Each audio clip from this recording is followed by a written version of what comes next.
தமிழ் திரையுலகில் ரசிகர்களால் தலை என்று அன்புடன் அழைக்கப்படும் நடிகர் அஜித்குமாருக்கு இன்று 53வது பிறந்த நாள்.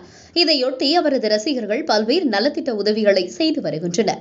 அந்த வகையில் திருப்பத்தூர் மாவட்டம் ஆம்பூர் கஸ்பா மந்தக்கரை பகுதியில் தூய்மை பணியாளர்களுக்கு சால்வை அணிவித்தும் அன்னதானம் வழங்கியும் அஜித் ரசிகர்கள் விமர்சையாக கொண்டாடினர்.